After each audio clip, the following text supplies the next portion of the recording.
Vamos orar mais uma vez e entrar na palavra do Senhor. Senhor, nós nos sentimos tão pequenos e tão inaptos para considerar a Tua palavra, por isso nós nos prostramos aos Teus pés. Rogamos que a Tua misericórdia nos visite novamente, que o ministério do Teu Espírito, mais uma vez, tome a liderança, Senhor. Venha nos dirigir na palavra, nos ungir, tanto ao que fala quanto ao que ouve. E venha abrir os nossos olhos para compreender as maravilhas da Tua palavra, sobretudo o peso do Teu coração, e nos dê percepção, inteligência espiritual, fé, certeza para podermos praticar a palavra do Senhor, que o Senhor tem para falar conosco hoje. Nós confiamos em Ti e Te agradecemos. Que o Senhor seja glorificado em nome de Jesus Cristo. Amém. Nós vamos abrir em um dos textos mais conhecidos dos evangelhos e, porém, infelizmente, mais abandonado ou esquecido. Por isso eu vou dar o título da mensagem de hoje, Reconsiderando Nossa Missão. Nós vamos abrir Mateus capítulo 28, versículos 16 a 20.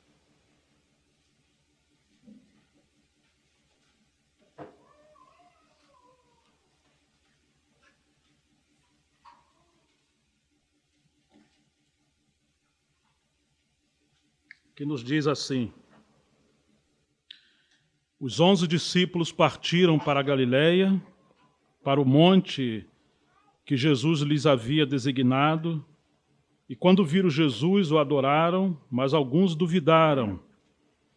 Jesus, aproximando-se, falou-lhes, dizendo: Toda a autoridade me foi dada no céu e na terra. Portanto, ide e façam discípulos de todas as nações, batizando-as em nome do Pai, do Filho e do Espírito Santo, ensinando-os a guardar todas as coisas que tenho ordenado a vocês, e eis que estão convosco todos os dias, até a consumação dos séculos. Amém. Essa é a coroação do ministério de Jesus, porque ele não apenas cumpriu a sua missão na cruz, mas ele agora, como que passou o bastão aos discípulos, ele está retornando ao Pai, depois de ressuscitar. E como ele foi o primeiro apóstolo, conforme o livro de Hebreus 3:1, ele foi enviado pelo Pai. Agora ele treina os seus discípulos, os ensina a pregar o evangelho em toda parte, curar pessoas, expulsar demônios. E antes dele partir definitivamente, ele delega aos seus discípulos. Por um lado, ele chama a atenção deles, trazendo consciência de que toda autoridade nos céus e na terra pertence ao Senhor. Eles não deveriam ter medo. Aquele mesmo Jesus que um dia expulsou demônios, curou pessoas, pisou serpentes e escorpiões. Aquele mesmo Jesus que tinha autoridade de parar a fúria do vento e do mar. Sua mesma autoridade de operar milagres. Sua mesma autoridade de subjugar principados e potestades. Aquela autoridade que trouxe o reino de Deus, porque ele iniciou seu ministério pregando o evangelho. Ainda que existia uma batalha terrível nos ares, hostilidades entre os homens, toda autoridade pertence ao nosso Senhor. Absolutamente não há nada fora da sua autoridade. E ele está dizendo que por dignidade, porque ele cumpriu a sua obra na cruz, toda autoridade lhe foi dada não apenas nos céus, mas também na terra. Ou seja, eles não deveriam temer mais nada, porque eles agora estão sendo enviados no nome do nosso Senhor, e eles estão sendo enviados a pregar o evangelho.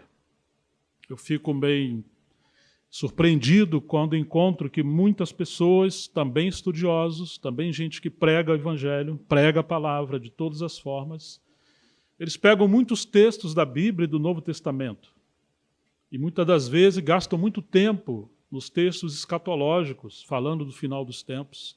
Não que isso seja errado, na verdade isso é bom, é bíblico, é necessário, é relevante. Mas quando se esquece dessa comissão que o Senhor entregou aos seus discípulos, e não apenas anula isso, mas também não acredita que essa passagem também seja para nós no tempo do fim. É como se tudo que Jesus falou, de alguma forma, é para nós, especialmente as promessas, mas a responsabilidade não. Algumas coisas acreditam-se que ficaram no primeiro tempo. Alguns são cessacionistas. Alguns acreditam que algumas partes da Bíblia não foram inspiradas. Elas surgiram posteriormente aos pais da igreja ou do primeiro século, porque encarar essa missão, ela requer fé na palavra de Deus, ela requer chamamento, ela requer ousadia, intrepidez, e é muito mais fácil pregar a palavra de Deus para simplesmente massagear o ego de pessoas que buscam uma vida cômoda nessa terra e tem uma cultura, digamos, escapista, digamos que o Senhor pode voltar a qualquer momento e nós não temos nenhuma responsabilidade a não ser esperar. Mas não foi isso que Jesus falou para nós. Na verdade, nós temos promessas e profecias que contradizem isso. Ele disse que esse evangelho do reino deveria ser pregado a toda criatura em todo lugar. Então viria o fim. O fim não viria enquanto o evangelho não chegasse até os confins da terra. Isso inclui povos, línguas, tribos e nações. Existem missionários encharcados por paixão pelas almas, pelo evangelho, que catalogaram nações, povos, povoados, tribos que ainda não tinham o evangelho nem na sua língua, no seu dialeto. E muitos têm derramado sangue e a vida para que a palavra de Deus seja traduzida e pessoas sejam enviadas para todos os rincões da terra, para que o evangelho seja pregado. E é claro que isso é fruto do amor do Senhor, é fruto da compaixão de Deus, é fruto do seu propósito. Por que crer que muitas coisas que Jesus falou aos discípulos também são para nós? E não crer que essas últimas palavras do Senhor deveriam ser também nossa herança para o tempo do fim ou nossa responsabilidade? Talvez não venhamos confessar com os nossos lábios que não acreditamos assim. Nós cremos que essa missão ou esse ide também é para nós. Mas a pergunta que devemos nos fazer e refletir não é o tanto que confessamos com os nossos lábios ou acreditamos com a nossa mente, mas é o quanto respiramos, vivemos isso, ardemos por isso. Que pode ser que na nossa confissão venhamos acreditar nisso, mas no estilo de vida como igreja nós negamos isso. Acho que todos já ouviram falar de Martyn Lloyd-Jones, que foi um expositor da palavra no século XX. Ele viveu no período das conferências de Keswick, especialmente na Europa, Estados Unidos e também na África do Sul. Ele foi um mestre na palavra, mas as suas mensagens, os seus sermões estavam cheios do Evangelho. Tanto ele como Charles Spurgeon, embora foram homens de boca de ouro, como era o apelido de Charles Spurgeon, ele pregava o Evangelho. Mesmo quando estavam fazendo exposição das Escrituras, eles eram pregadores do Evangelho. E muitos dos homens que Deus usou tiveram grande sucesso, porque eles estavam debaixo da inspiração do Espírito Santo, cumprindo essa missão de ir e pregar o Evangelho, mesmo quando ainda estiver expondo as Escrituras, deve-se pregar o Evangelho. E o Lloyd-Jones ele fez uma correção ao movimento de Keswick, que é o movimento, digamos, da santidade ou da vida interior, que teve a sua ascensão na virada do século XIX para o século XX. E muitos herdaram uma linha mística. Deus usou muito desses homens, mas o Lloyd-Jones ele fazia uma crítica amorosa de que os irmãos tinham grandes conferências durante anos, mas as conferências giravam em torno da vida interior, da vida mais abundante, da vida num plano mais elevado, mas se esquecia da sua missão de pregar o Evangelho. Então você imagina anos após anos, conferência após conferências, os pregadores pregavam o Evangelho ou a palavra de Deus para aqueles que já foram evangelizados. E alguns faziam 10, 20, 30, 40, 50 anos. ouvindo a palavra de Deus, mas ainda continuavam estacionados na sua vida cristã.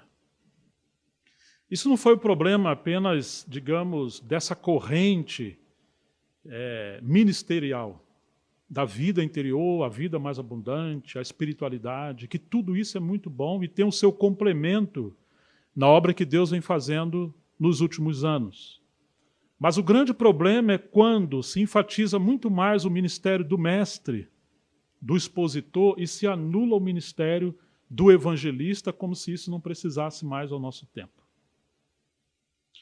E, infelizmente, nós vamos ter que pensar algumas coisas que devem nos despertar. David Livingstone, que foi um homem que Deus enviou a pregar o evangelho até morrer, ele disse que Deus só teve um único filho e fez dele um missionário. Jesus chamou seus discípulos para pregar o evangelho e os enviou a pregar o evangelho. Agora Jesus ordena os seus discípulos a pregar o evangelho em todo o mundo. Ou seja, não pregar o evangelho é um perigo maior do que a perseguição e a morte. Você nunca vai encontrar a morte espiritual da igreja no meio da perseguição. Se você estudar a história das perseguições, você vai encontrar um cumprimento lá dos pais do começo, que dizia que o sangue dos mártires era a semeadura do evangelho, ou a sementeira do evangelho. Quanto mais se perseguiu a igreja, mais almas se salvaram. Em Roma, no período de Constantino, quando Roma assolava a igreja, a cada 2 cristãos, a cada 2 romanos, um era cristão. E eles tiveram que mudar a estratégia para tentar destruir o cristianismo. Quem sabe tornar o cristianismo mais açucarado, mais superficial, mais cômodo, mais inclusivo de religiões, de filosofia, de qualquer tipo de coisa que tornasse o homem mais cômodo, mais tranquilo, mais sem ameaça. Porque eles descobriram que a perseguição faz o evangelho prosperar. Mas, irmãos, nada matou mais o povo de Deus do que o silêncio, a omissão, a apatia. Batmani dizia que a fofoca e a apatia, de certa parte, ela fazia muito mais dano à igreja do que a perseguição. Que quando a perseguição irrompeu na China, o evangelho se propagou, houve avivamento, milhares e milhares e milhares de pessoas se salvaram. Mas quando nós encontramos um povo que não prega o evangelho, é como cerrar ou fechar a boca de Deus. Talvez seja estranho falar isso, porque Deus é soberano. Alguém que é hipercalvinista e não apenas calvinista, acha que não temos que pregar o evangelho, porque se Deus quer salvar a alma, Ele salvará a alma das pessoas independente da colaboração do homem. E isso é um grande equívoco, porque apesar da sua soberania e Deus ser Deus como é, a graça e a soberania não anulam a responsabilidade humana. Na verdade, Deus chamou o homem para ser seu colaborador. Deus chamou a todos nós. Perseguição gera multiplicação. Silêncio gera estagnação e morte. Um povo que não prega o evangelho é um povo que precisa ser evangelizado. Se nós hoje estamos pobres de pregação do evangelho ou do ministério evangelístico, estamos doentes. Hoje precisamos de evangelistas e precisamos de pastores. E que pena que, devido à ascensão dos mestres, e graças a Deus por isso, alguns que são pastores tentam ser mestres e não conseguem nem ser pastores direito e muito menos mestres. Alguns que são evangelistas acabaram apagando o fogo inflamado da pregação do evangelho, tentando se acomodar às cadeiras e aos livros.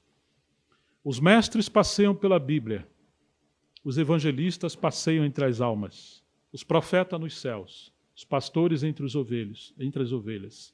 Os apóstolos estão viajando entre as assembleias e pregando e fortalecendo, pregando o evangelho, fortalecendo as igrejas e levantando novas lideranças. Mas enquanto os mestres tentam gastar muito tempo explicando tudo e acham que todos, quem sabe, vão querer ler as suas gigantescas notas de rodapés e centenas de livros, ainda que seja importante, os evangelistas querem incendiar as cadeiras, tacar fogo para jogar o povo para fora para pregar o Evangelho. Nós precisamos dos 5 tipos de ministérios. Claro que ainda não tenhamos os 5 ministérios, ou necessariamente teremos numa só casa, numa só assembleia. Eles são ministérios dados ao corpo, eles não são tão confinados a uma localidade, eles são dirigidos pelo Espírito Santo, avivados pelo Espírito Santo, não deveriam ter limites. Os limites locais são administrativos, não ministeriais, no sentido, quando Deus quer ungir e enviar, é um serviço a todo o corpo. Mas vocês devem se lembrar, no livro de Efésios, capítulo 4, verso 11, que o Senhor deu à igreja esses homens dons, apóstolos, profetas, evangelistas, pastores e mestres. Ali diz que ele deu à igreja. Por que Deus daria evangelistas à igreja? Porque a igreja precisa ser evangelizada. E o evangelista precisa preparar a igreja para pregar o evangelho. O evangelista não foi dado apenas para pregar o evangelho aos perdidos. O evangelista também foi dado para inflamar a igreja, a ter compaixão, anseio, desejo pelas almas e provocar intercessão, provocar oração, provocar senso de missão, provocar cuidado com os mais novos na fé, provocar visita de mulheres visitando mulheres, homens visitando homens, famílias visitando famílias, abrir os seus lares para reuniões onde se convida os vizinhos, onde se evangeliza a criança, onde se faz trabalhos sociais e voluntários nas escolas, nos presídios, nos hospitais. O evangelho deve atingir e chegar em todos os lugares onde podemos penetrar.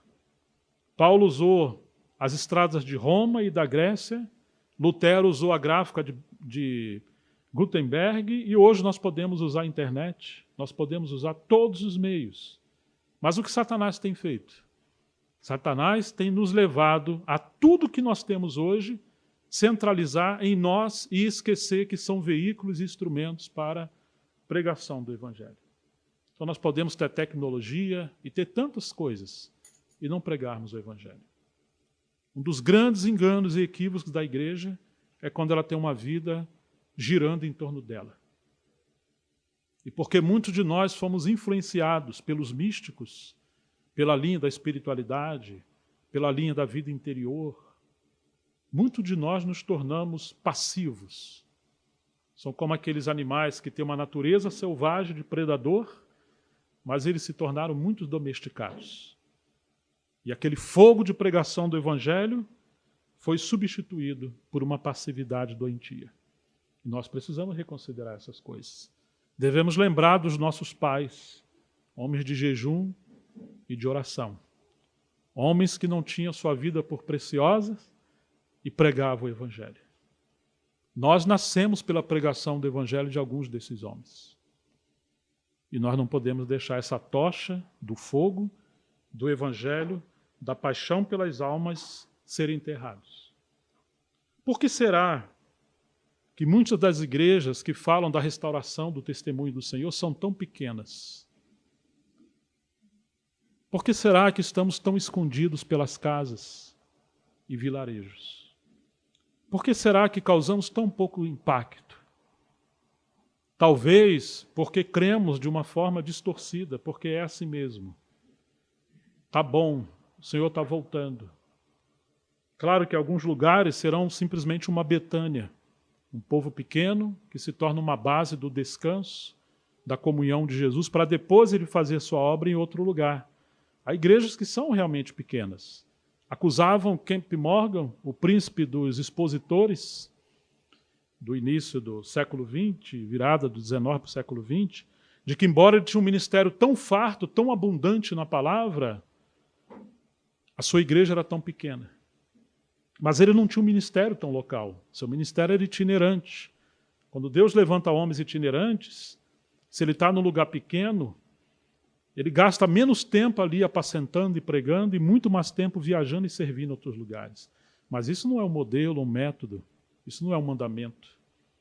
A vontade de Deus ainda é e sempre foi salvar multidões. Que o Evangelho seja pregado. E uma igreja não pode ser uma igreja bíblica espiritual se é uma igreja centrada em si. Uma igreja autopiedosa de si mesmo, com comiseração de si mesmo. Uma igreja coitadinha. Jesus não veio para ser servido, ele veio para servir e dar a sua vida por amor de muitos. Ele não poupou a sua vida. Ele podia se salvar e ele não se salvou. Ele não transformou pedras em pães lá no deserto da tentação, mas ele multiplicou 5 pães e 2 peixes e alimentou milhares de pessoas. Ele não fez água brotar da rocha, como fez brotar na época de Moisés, mas da sua costela fluiu água e sangue. Sangue para redimir, perdoar, e água para alimentar de vida e salvar almas e surgir a igreja. Jesus podia ter fugido da cruz, blasfemar o dele, salva a ti mesmo, e a nós também. Se tu és o Filho de Deus, salva a ti mesmo. Mas ele não veio para ser salvado, ou para se salvar. Ele realmente, sendo Deus soberano com o Pai, se fez criatura, se fez homem. Ele foi servo sofredor. Ele veio como aquele servo obediente, ou boi obediente. Ele veio para dar a sua vida. Agora, o que ele espera de nós? Ele espera de nós que também tenhamos esse mesmo espírito evangelístico missionário. A igreja precisa ser uma igreja missionária.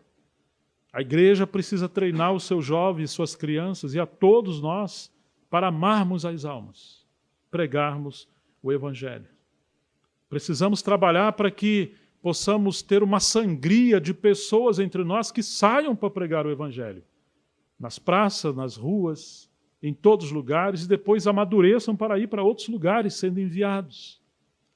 E se a igreja não sente tanta unção ou poder para isso, ela pode cooperar financeiramente para ajudar homens que estão no campo pregando o Evangelho. Ela pode ser como a igreja em Filipos, ou uma igreja em Tessalônica, que apesar de serem pobres, elas tinham um compromisso missionário. Quando Paulo esteve em Corinto, 1 ano e meio pregando o Evangelho, ele fazia a tenda dia e noite. E ele esteve ali imergido, trabalhando noite e dia, e ao mesmo tempo pregando o Evangelho.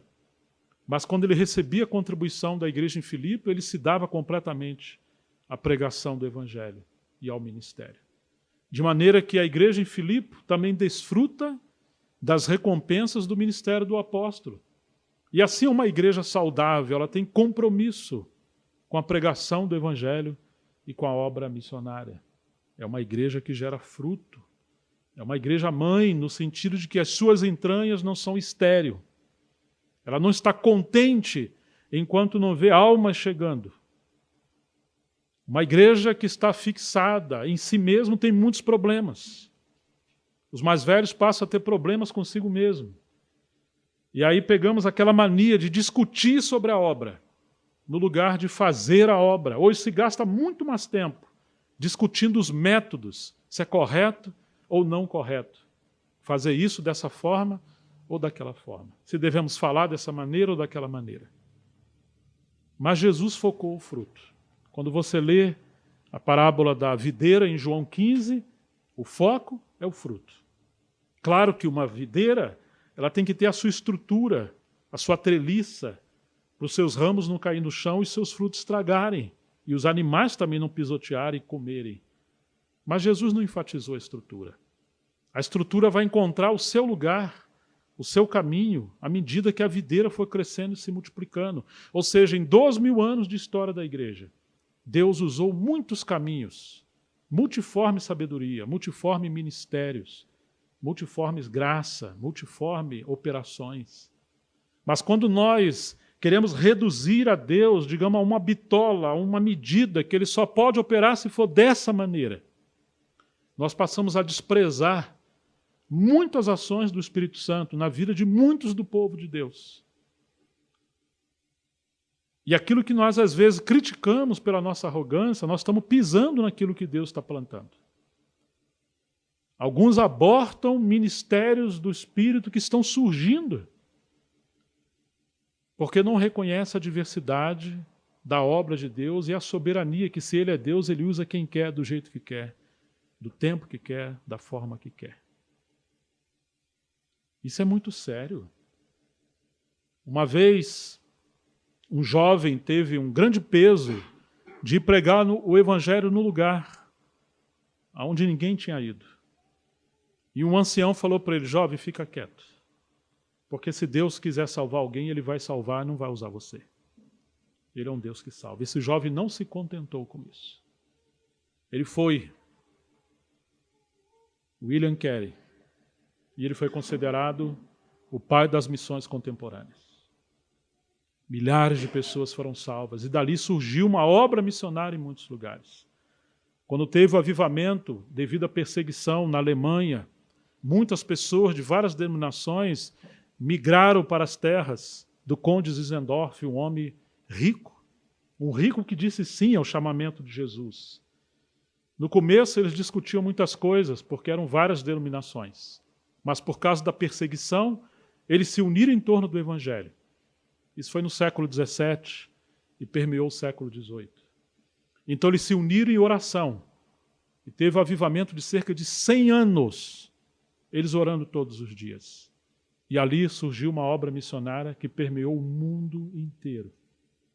Muitos missionários enviados, porque o povo decidiu a orar. E decidiu preparar jovens para que eles pregassem o Evangelho.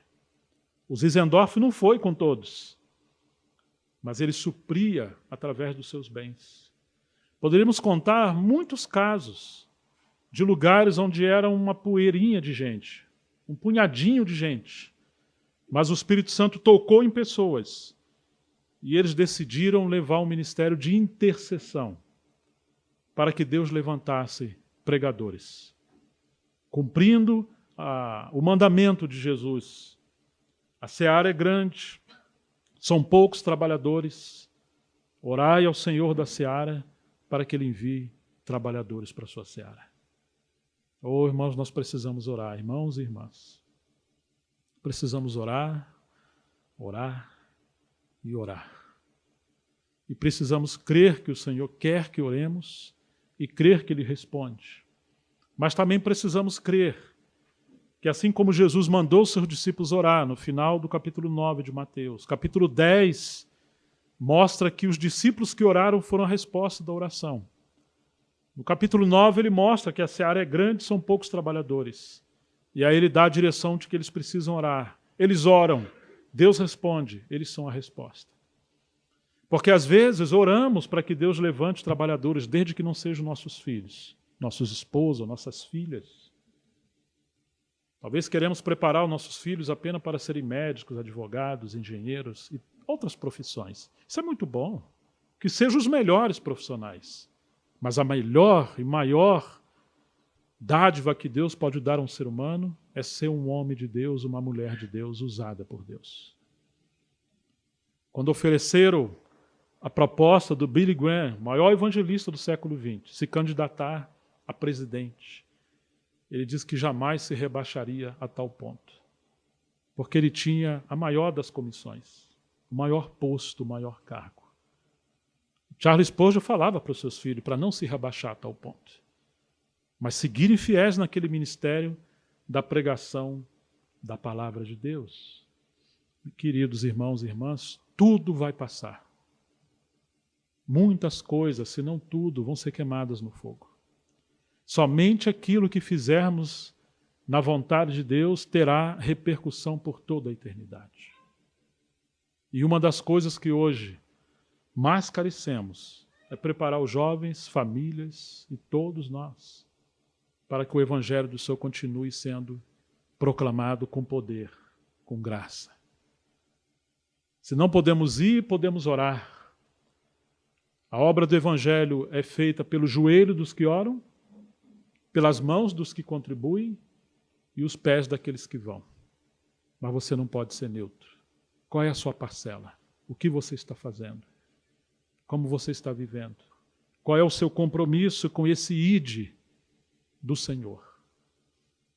Nós temos várias histórias de homens que Deus usou, de homens que foram inflamados pela paixão do Evangelho. O D.L. Moody, o grande evangelista do século XX, Ouviu casualmente alguém dizer: nossa época ainda está para ver o que Deus pode fazer usando um homem cuja vida seja inteiramente comprometida com ele. Moody disse: eu serei esse homem. E por meio da vida de Moody, multidões se converteram a Cristo. Ele não tinha estudo, era um sapateiro, um homem simples, falava errado. Deus usou poderosamente esse homem, porque ele consagrou a sua vida ao Senhor. O Evangelho só é boas novas, disse um outro pensador, se for compartilhado. Se ele não for compartilhado, ele perde o poder de ser as boas novas.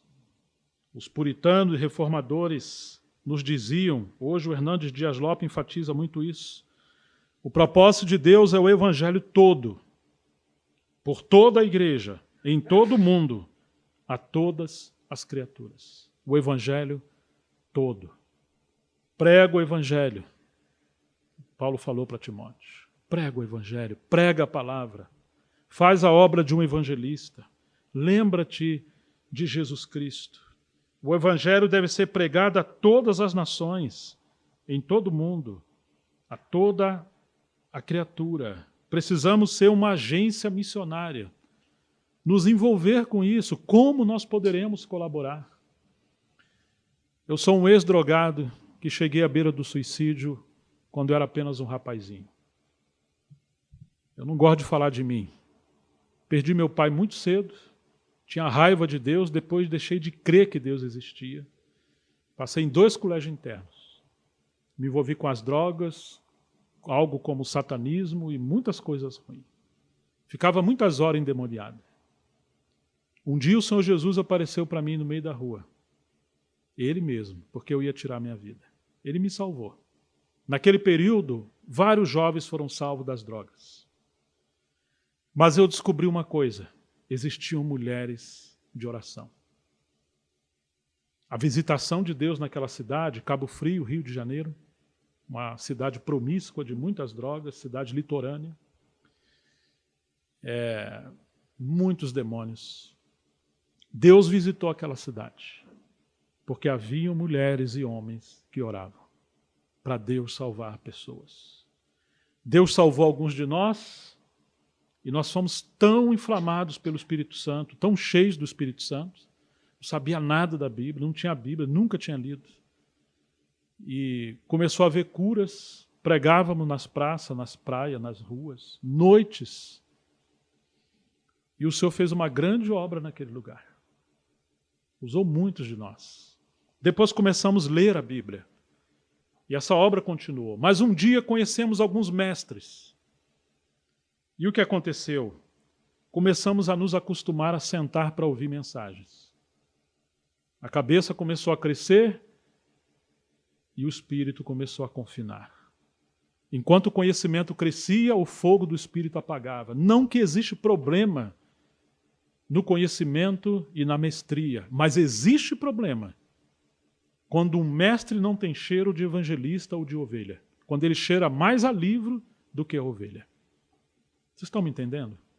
Quando a mensagem busca o academicismo, a erudição, busca a glória, busca a promoção e não a salvação das almas. Nossas mensagens precisam estar encharcadas de compaixão. Por mais alta que seja a revelação, o Evangelho tem que ser a base, o meio e o propósito. E aí Deus terá glória. Se perdermos isso, irmãos, estaremos no caminho do equívoco, da frieza espiritual, da mornidão, da apostasia. Nossas reuniões serão frias como um cemitério.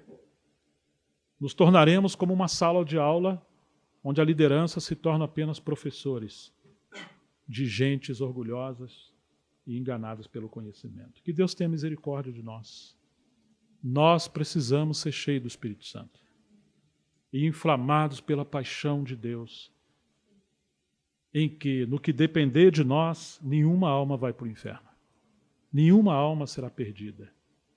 Não poderemos dormir em paz, não poderemos ficar tranquilos, enquanto muitas pessoas não conhecem ainda o Evangelho.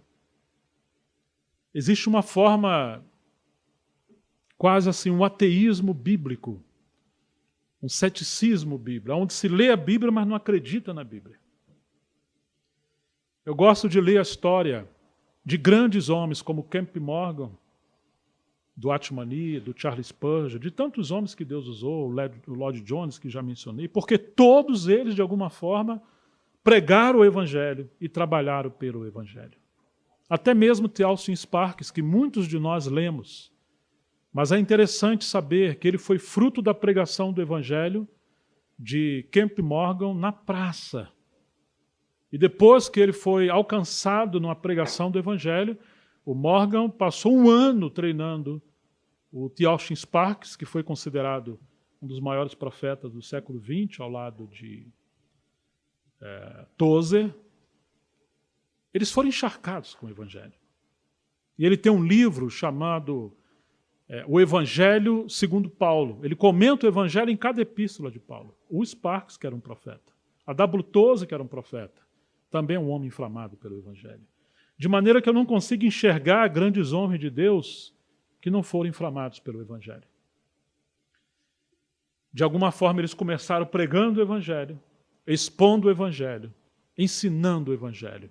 E mesmo quando fazem exposição bíblica de tantos temas da Bíblia, por mais profundo que sejam, o Evangelho está ali, norteando os seus sermões e as suas mensagens. Quando Kemp Morgan era bem novinho, ele conta isso. Ele fala de uma experiência de que uma certa vez, envolvendo essa declaração de que o Senhor Jesus manda pregar o Evangelho e diz: eis que estou convosco todos os dias, até os confins do tempo. Quando ele era recém-convertido, Kemp Morgan costumava fazer visitas às senhoras de idade, uma vez por semana, a fim de ler a Bíblia para elas. Ao chegar no final do Evangelho de Mateus, Morgan leu: eis que estou convosco todos os dias até a consumação do século. Depois ele perguntou para as irmãs: não é uma promessa maravilhosa? E uma das senhoras disse: meu jovem, isso não é uma promessa, isso é um fato, ele está conosco. Ele foi considerado o príncipe dos expositores. Essas mulheres conheciam o Senhor. Ele podia pregar sobre o Salmo do Pastor, o Salmo 23. Essas mulheres não eram eruditas, mas elas conheciam o pastor dos Salmos. Nós precisamos de gente que conheça o Senhor.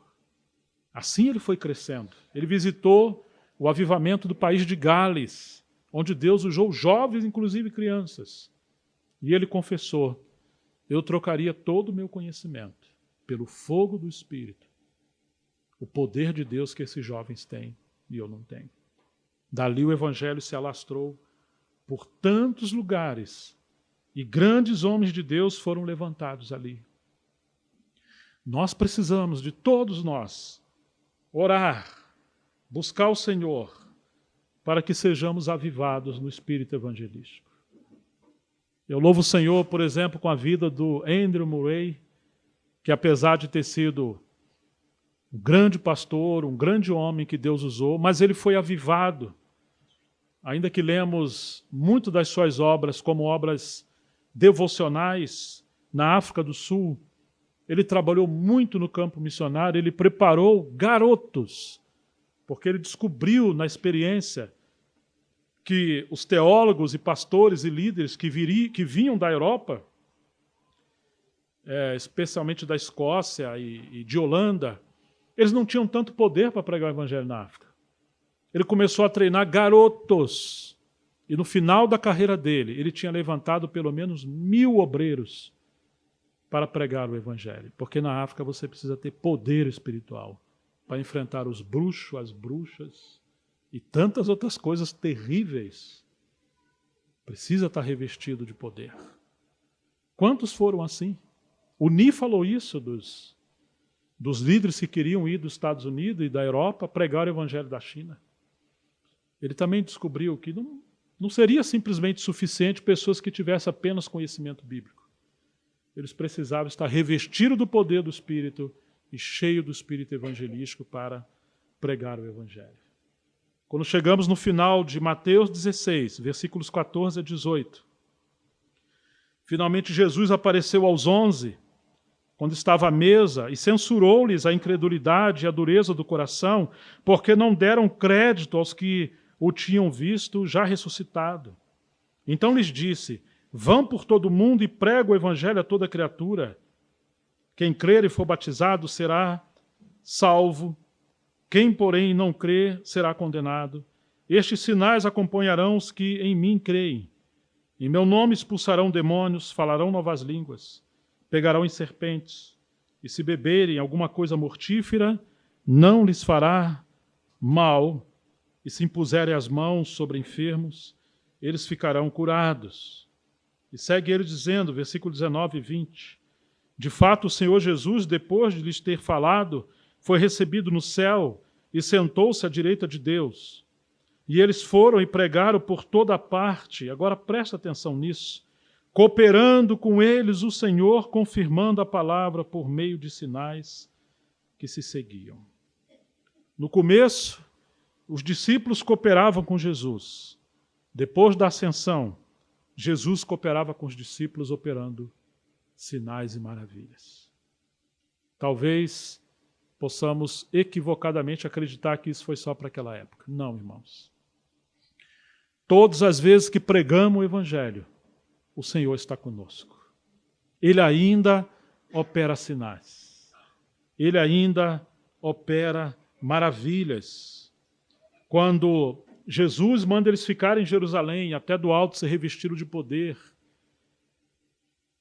Então eles vão para o templo orar.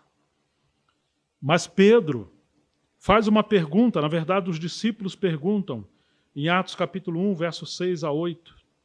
Então os que estavam reunidos com Jesus lhe perguntaram: será esse o tempo em que o Senhor irá restaurar o reino a Israel? Jesus respondeu: não cabe a vocês conhecer tempos ou épocas que o Pai fixou pela sua própria autoridade, mas vocês receberão poder ao descer sobre vocês o Espírito Santo, e serão minhas testemunhas tanto em Jerusalém como em toda a Judéia e Samaria e até aos confins da terra.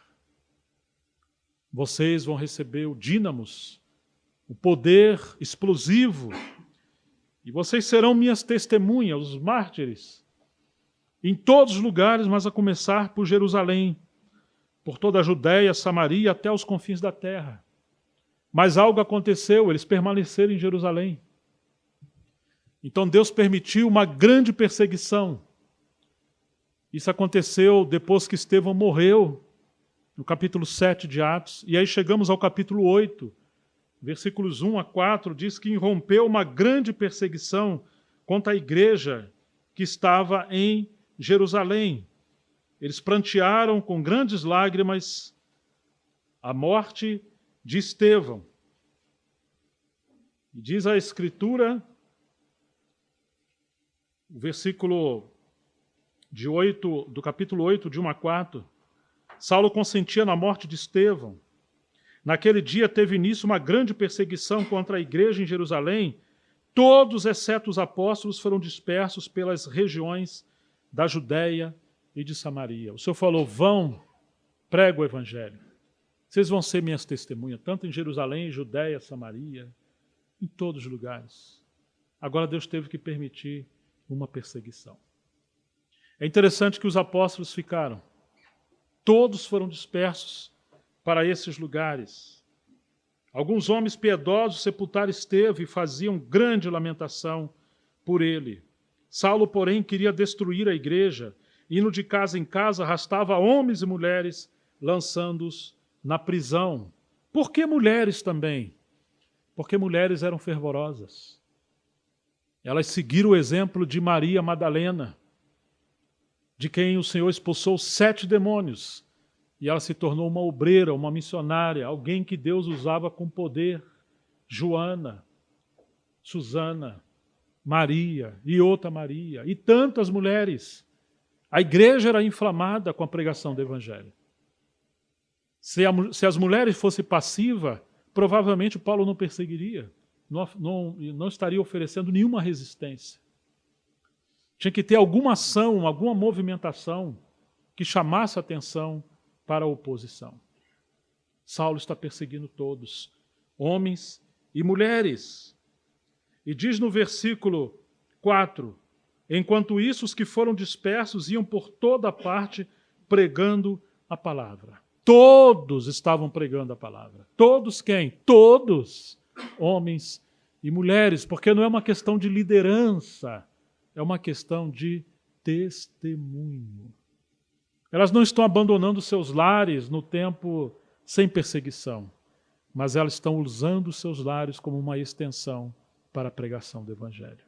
Com a sua vida, com a sua forma de ser mulher, ser mãe, mas também testemunhando aos seus vizinhos, às suas colegas. Eu venho de uma época onde era comum, todos nós temos folheto evangelístico dentro da bolsa, depois dentro do carro. Hoje eu quase não encontro essa prática. De que, às vezes, nas bolsas encontramos tantas coisas, né? É muito comum os casados falar para a mulher uns 40 minutos antes de chegar em casa. Mulher, tá com a chave? Tô. Começa a procurar que ainda tem 40 minutos para chegar em casa. Tem tanta coisa dentro da bolsa que normalmente perde a chave. Será que temos folheto evangelístico? A gente chamava folheto de semente. Precisamos voltar a essas práticas. E parabéns àqueles que estão praticando isso. Irmãos, todos pregaram o Evangelho. Todos testemunhavam. Você não concorda que quando nasce uma criança numa casa, quando ela começa a bocejar, falar as primeiras palavrinhas, os pais, os avós, os colegas ficam tão felizes e vão lá ver. Se tiver alguém conversando, a criancinha começa a falar, para prestar atenção, né? Ai, que gracinha, aquilo vira o assunto, né? Começou a chamar papai, mamãe e tal. Legal. A igreja deveria ser assim. Você nunca mandou uma criancinha de 1 ano ficar quieta. Na verdade, você está ensinando ela a falar. Na época do livro de Atos, e onde ocorreram avivamentos na história da igreja, quando o novo convertido surgia, era normal que ele testemunhasse da obra que Deus fez com ele. A igreja queria ouvir. É tão bom você escutar as palavras de alguém cheio do Espírito Santo, com milagre de Deus, testemunhando das maravilhas que Deus fez. Precisamos de reuniões do Ministério da Palavra, claro, onde nós sentamos para escutar os ministros de Deus, e ai de nós se tiver ausência do Ministério da Palavra. Mas também precisamos de ambientes, publicamente pelas casas, onde haja mutualidade, testemunhos. Não testemunho a si ou de si, mas testemunhos das maravilhas que o Senhor está fazendo. Pergunto a você, amado irmão e irmã, quanto tempo você não testemunha de Jesus para alguém? Quanto tempo você não fala das obras que Deus fez na sua vida? Quanto tempo você não relata os milagres de Deus na sua vida? Você lembra quando Ele te salvou? Você compartilha isso com seus vizinhos, com seus colegas de trabalho? Quantas vezes nós enterramos essas coisas? E o Espírito vai sendo trancafiado dentro de nós e morremos. Eu falava a alguém há um tempo atrás, em Israel temos 2 grandes mares, pelo menos famosos, o Mar da Galileia e o Mar Morto. O Mar da Galileia, Jesus operou tantos milagres nele. Lá você tem uma farta vegetação e frutos. Suas águas são vivas, há muitos peixes. E ali você tem alegria, vida multiplicando, gente sendo saciadas. Todos querem ir para lá. Mas você tem um Mar Morto. Diferente do Mar da Galileia, tudo que entra com vida sai com vida do outro lado. O Mar Morto não. Tudo que entra com vida, sabe o que acontece? Morre. Porque ele não escoa, ele não tem saída de vida. Ele é hipersalgado, ele é negro. E o que cai ali boia, não tem vida. Os animais não estão afluindo para ali, há pouca vegetação. Assim pode ser você ou eu. Temos que decidir. Seremos um Mar Morto, que receberemos vida, milagres, cura, unção, pastoreio e tantas coisas, e trancamos essas coisas e não passamos adiante? Ou nós seremos o Mar da Galileia, onde iremos multiplicar e expandir a palavra de Deus e os milagres de Deus a todos que estão ao nosso redor? Aquele que ganha alma, diz a palavra, sábio é. deveríamos orar para que nesse ano, no mínimo, cada um de nós pudéssemos trazer uma alma para o Senhor. Uma. E orar por essa pessoa todos os dias. Por essas pessoas. Faça uma lista de pessoas. Peça a Deus para colocar no seu coração pessoas que o Senhor possa indicar que Ele quer salvar. Ele quer salvar todos. Mas para você ter essa responsabilidade, ore por essa pessoa todos os dias. De vez em quando visite. Quando tiver que dar um presente, não dê camisa, bolo, meia. Possa dar. Dê livros, dê Bíblia. Dê algo que vai gerar vida. Convide essas pessoas para a reunião. Faça um almoço, convide essas pessoas. Faça o bem. Se for pessoas sobrecarregadas com doença ou enfermidade, ou com criança, seja o que for, vá lá fazer uma boa obra. Limpa uma casa, lava uma roupa, ajuda num carro que está com problema, faça o que você puder. Mas tenha o propósito de que essa pessoa seja salva. Às vezes a sua vida, seu amor, o seu serviço será a sua pregação. Mas quantos de nós moramos em lugares, trabalhamos em lugares, ninguém sabe que somos cristãos. Somos agentes secretos. Que Deus nos livre dessas coisas. Precisamos ser avivados. E aí nós temos essa pregação do Evangelho que multiplicou em tantos lugares. No capítulo 11 do livro de Atos, temos uma passagem maravilhosa por consequência dessa perseguição. Aconteceu algo. O versículo 19 diz que os que foram dispersos, a partir da perseguição que começou com a morte de Estevão, se espalharam até a Finícia, Chipre e Antioquia, não anunciando a ninguém a palavra, exceto aos judeus. Você está vendo? Mesmo com a perseguição, alguns eram tão religiosos que eles não entenderam que nos bastidores daquela perseguição que Deus permitiu, Ele queria a pregação do Evangelho. Muitos ficaram muito assustados com a mudança de governo que nós tivemos na nossa nação, com a Covid, com tantas outras coisas. Mas precisamos descansar na soberania do Senhor e confiar que o nosso bom pastor também tem a vara da disciplina. Como ele usou nações no passado para corrigir Israel, ele ainda usa hoje muitas coisas para corrigir o seu povo. Não devemos ter medo da adversidade, da perseguição, do comunismo ou de qualquer coisa. Nós devemos ter medo do pecado. Devemos ter medo da passividade. Devemos ter medo da apostasia, da morte espiritual.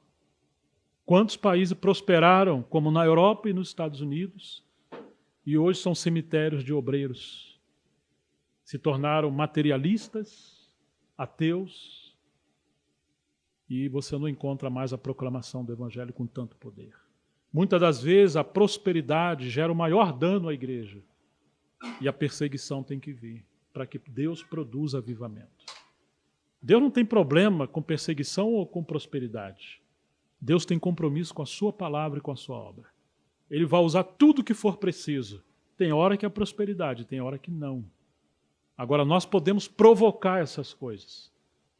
Se o Senhor tem prosperado alguns de vocês, é para vocês serem mordomos do reino de Deus e abençoar a sua missão. Para que você quer prosperar? Para ser mais vaidoso e esquecer da sua missão? Você tem compromisso com a obra missionária? Você tem compromisso com a contribuição espiritual? Como nós estamos? Irmãos, e esses aqui se esqueceram de pregar o Evangelho aos gentios. E aí chegamos no versículo 27. Naqueles dias, alguns profetas foram de Jerusalém para Antioquia. Perdão, um pouquinho antes, eu pulei. É o versículo 28.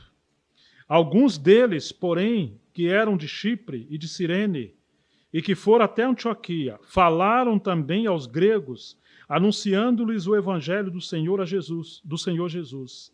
A mão do Senhor estava com eles, e muitos crendo se converteram ao Senhor. Eram pessoas simples. Mas o que eles fizeram? Eles cumpriram o ID.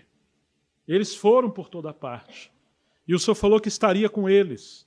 E assim como temos o final do Evangelho de Marcos, o Senhor cooperava com aqueles que pregavam o Evangelho. Isso aconteceu em Antioquia. Isso tem acontecido ainda hoje em muitos lugares. Eu me lembro, quando eu estava em Coroaci, pregando o Evangelho, era muito novo. Uma senhora me procurou. Falou, eu tive uma visão ou um sonho com você. Você pregava o Evangelho numa casinha muito pequena, branca, e chegava uma mulher, senhora, com uma criança morta, com os olhos virados. E você orava, essa criança ressuscitou. E muitas pessoas creram. Passado uma semana, 2, eu estava pregando o Evangelho numa casa muito pequena, muito simples, na roça, branca, e chegou uma mulher com uma criança dada como morta, com os olhos virados. Quando chovia muito, ninguém podia sair da cidade, eram montanhas, eram regiões muito acidentais, e eu lembrei da visão e criei. E pregando o Evangelho, eu orei, aquela criança voltou a viver. Ela voltou para a aldeia dela. Lá havia um feiticeiro, que ele ia de casa em casa, dizendo, ó, embaixo dessa casa tem um punhal enterrado. Naquele quintal ali tem um lenço vermelho. E tinha. Eram obras de feitiçaria. Metade daquela aldeia creu no Evangelho com esse milagre. Muitos milagres aconteceram ali. Ainda continua acontecendo. Por que temos poucos milagres em nosso tempo? Porque não cremos. Jesus não pôde fazer muitos milagres em Nazaré porque, mesmo sendo ele, porque o povo não cria. E ele está dizendo, esses sinais seguirão aos que creem. Quando vamos, não é quando ficamos. Vamos e pregamos o Evangelho, a mão do Senhor vai conosco. E Ele é o mesmo Deus que operou no passado. Ele opera hoje. Nós invertemos as coisas. Só fala para a gente ir e a gente estimula os irmãos a ficarem. Ele manda a gente pregar o Evangelho em todo lugar, nós ficamos pregando para nós mesmos.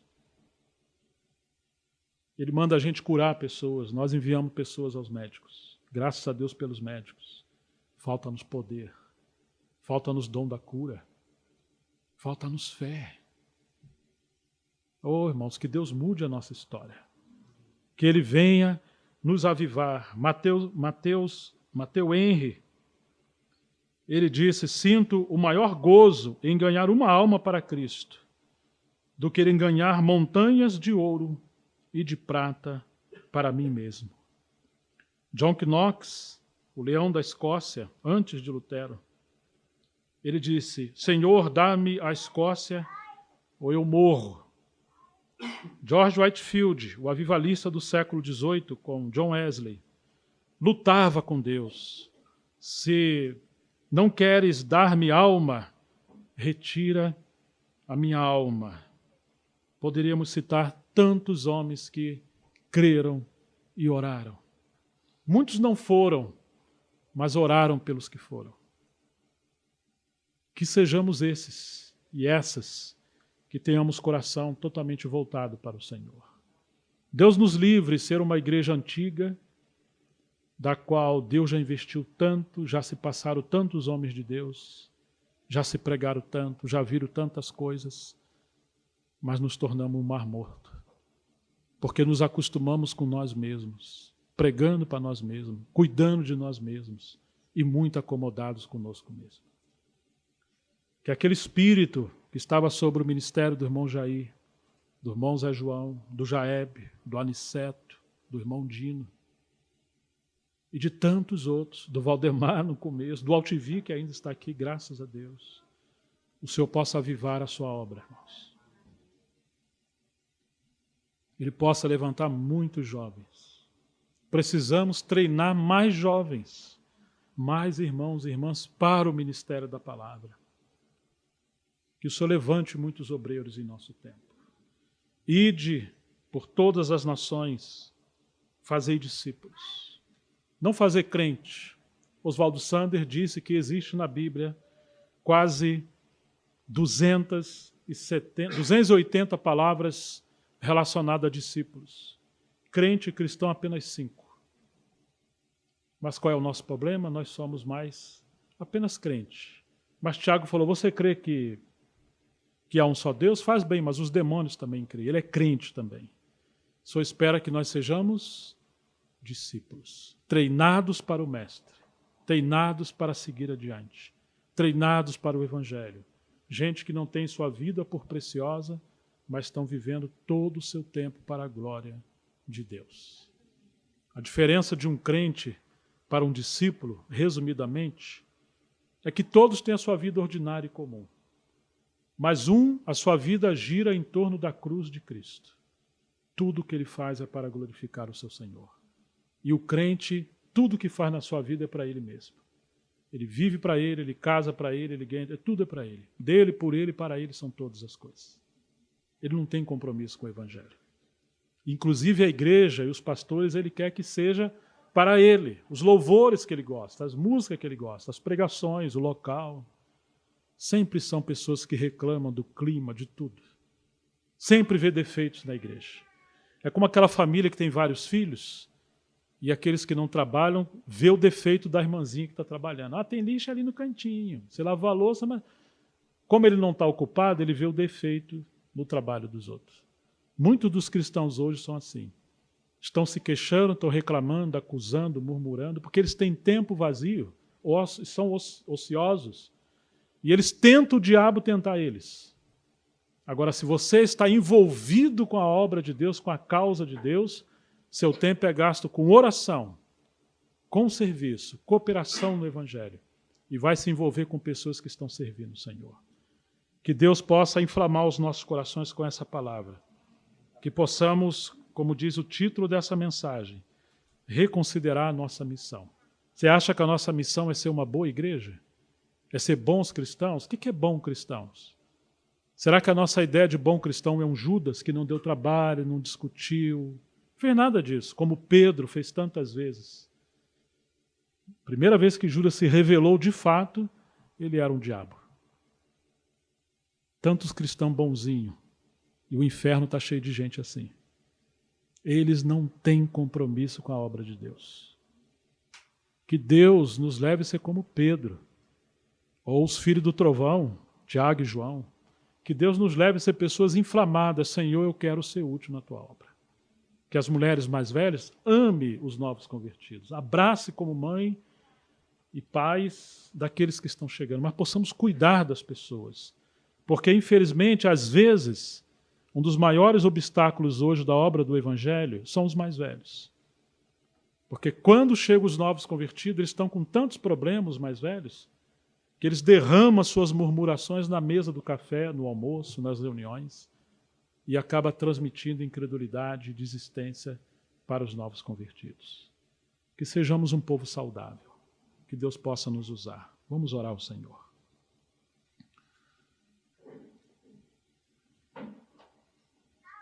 Vou pedir que aqueles que desejarem possam orar, se Deus falou com você, vamos nos pôr de pé. Vamos apresentar essa palavra diante de Deus.